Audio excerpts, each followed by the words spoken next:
ధన్వంతరియే నమః. Dear friends, నా పేరు professor doctor Tatikonda Venugopala Rao, Ojas ayurvedic centre, Chikkadpally, Hyderabad. Friends, ప్రస్తుత కాలంలో వైద్య సమాజానికి పెను సవాలుగా మారిన ఒక అతి ముఖ్యమైన వ్యాధి డయాబెటీస్.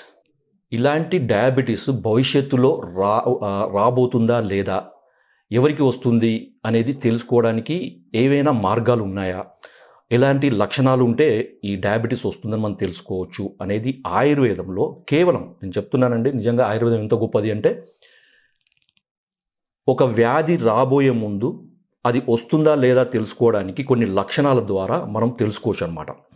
సో వాటిని పూర్వరూపాలు అంటారు. ఈ పూర్వరూపాల యొక్క సహాయంతో ఒక షుగరే కాదు, తర్వాత ఏ వ్యాధి అయినా వచ్చే అవకాశం ఉందని తెలుసుకోవడానికి ఉపయోగపడే ఒక అద్భుతమైన ఒక టూల్ అనమాట. ఆయుర్వేదంలో చెప్పబడిన పూర్వరూప అని అంటారనమాట.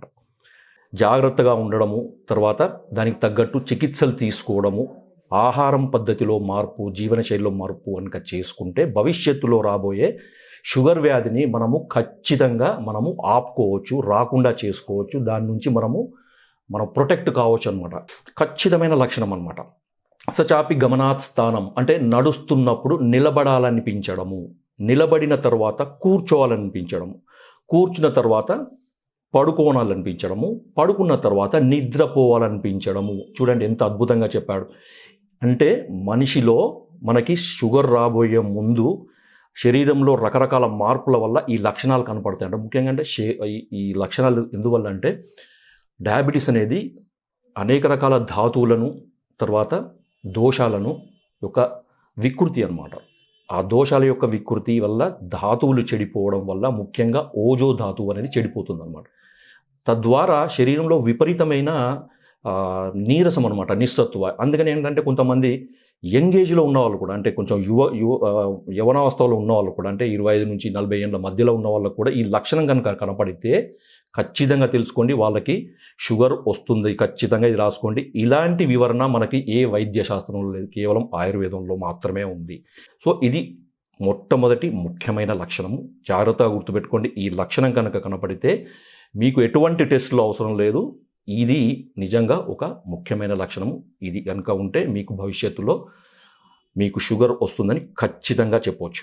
ఇంకా మనకి చరక సంహిత, తర్వాత సుశ్రుత సంహిత లాంటి మనకి అంటే మనకి ప్రాచీన ఆయుర్వేద గ్రంథాల్లో ఇంకా చాలా లక్షణాలు చెప్పాలి. దాంతో ఏంటంటే దంతాదీనాం మలాఢ్యం అంటే ఈ మనకు పండ్లల్లో పాచి ఎక్కువగా చేరిపోవడము.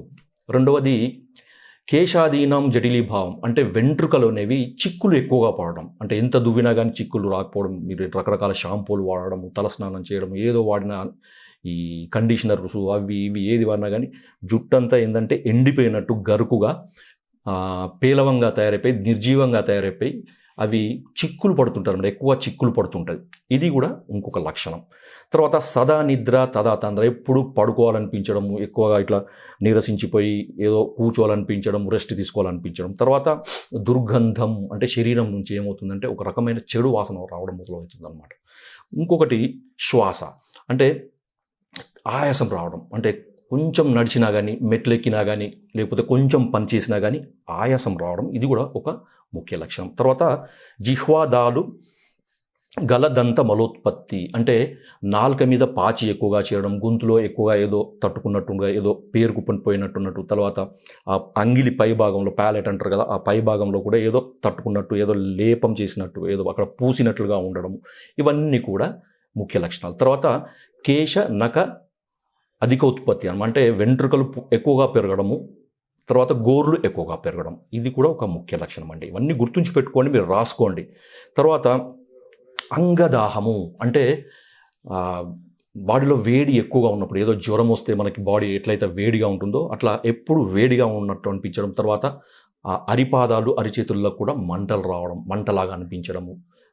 ఆ మంటల వల్ల ఏంటంటే దానికి ఏదో చల్లటి నీళ్ళు చల్లుకోవడము, కాళ్ళు చల్లటి నీళ్ళలో పెట్టాలనిపించడము. ఇవన్నీ లక్షణాలు ఉంటాయి. తర్వాత శీతప్రియత్వం అంటే చలి ప్రదేశాలలో, అంటే ఏసీలో ఎక్కువగా ఉండడానికి ఇష్టపడుతుంటారు మా చలి గాలికి కానీ, చలి ప్రదేశాల్లో ఉండడానికి కానీ లేకపోతే చల్లటి వస్తువులు తినడానికి కానీ ఎక్కువగా ఇష్టపడుతూ ఉంటారు అనమాట. తర్వాత అస్య మాధుర్యం అంటే నోరంతా ఏంటంటే తీపిగా తయారవుతుంది అనమాట. ఏది తిన్నా కానీ అంటే కారం వస్తువు తిన్నా ఏదన్నా ఏది తిన్నా కానీ ఏదో మనం అంతకుముందు ఏదైనా స్వీట్ తినడం వల్ల మనకైతే ఒక నోట్లో ఒక తీపిదనం ఏవైతే ఉంటుందో మనం ఏమి తినకున్నా కానీ ఎల్లప్పుడూ అంటే 24 అవర్స్ మనం పడుకొని లేచినా కానీ ఆ దినమంతా కూడా ఏంటంటే నోట్లో మనకంత తీపిగా ఉండడం అనేది ఒక ముఖ్య లక్షణం. తర్వాత ఘనాంగత అంటే శరీరం అంతా కూడా బరువుగా ఉంటుందన్నమాట.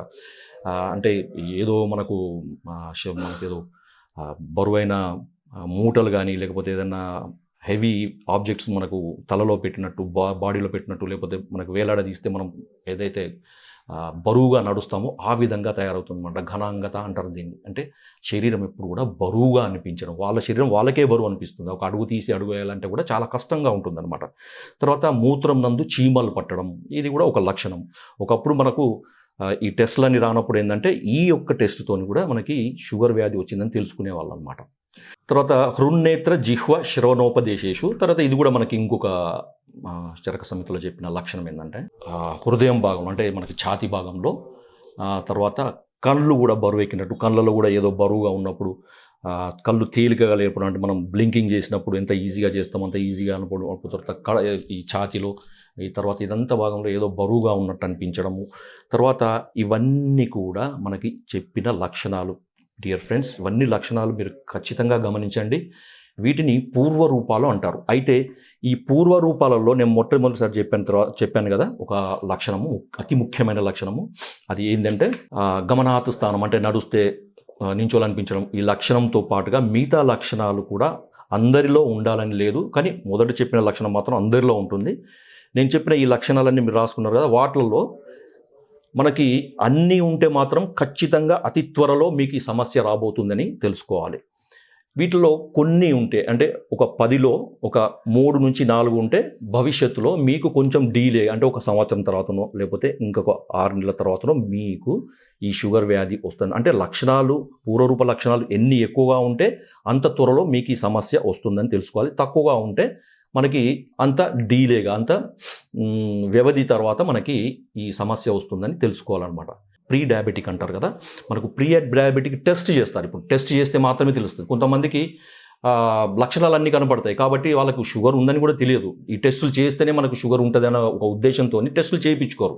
ఇది ఏదో మామూలుగా నీరసము, తర్వాత ఏదో నోట్లో ఇదంతా తీపిగా ఉంది, తర్వాత జుట్టు ఇదేదో మనకి అంత చిక్కులు పడుతుంది, ఇవన్నీ లక్షణాలను పట్టించుకోరు అనమాట. అది షుగర్కి సంబంధించింది కాదు, మామూలు ఏదో రొటీన్గా ఏదో డెఫిషియన్సీకి సంబంధించి లేకపోతే ఇతర రకాల సమస్యలకు సంబంధించింది అనుకుని దానికి సంబంధించి ఏదో ట్రీట్మెంట్ తీసుకుంటారు. కానీ అది కాదు. ఆయుర్వేదంలో మనకి పూర్వ రూపాలలో చికిత్స కనుక చేస్తే ఖచ్చితంగా రాబోయే ఈ షుగర్ వ్యాధిని పూర్తిగా తగ్గించుకోవచ్చు, మళ్ళీ రాకుండా చేసుకోవచ్చు. కాబట్టి డియర్ ఫ్రెండ్స్, మనకి మన పూర్వీకులు అందించిన ఒక అద్భుతమైన ఈ విజ్ఞానాన్ని మీరు ఉపయోగించుకొని ఈ షుగర్ వ్యాధిని నిర్మూలించుకోండి, రాకుండా చేసుకోండి. జై ఆయుర్వేద.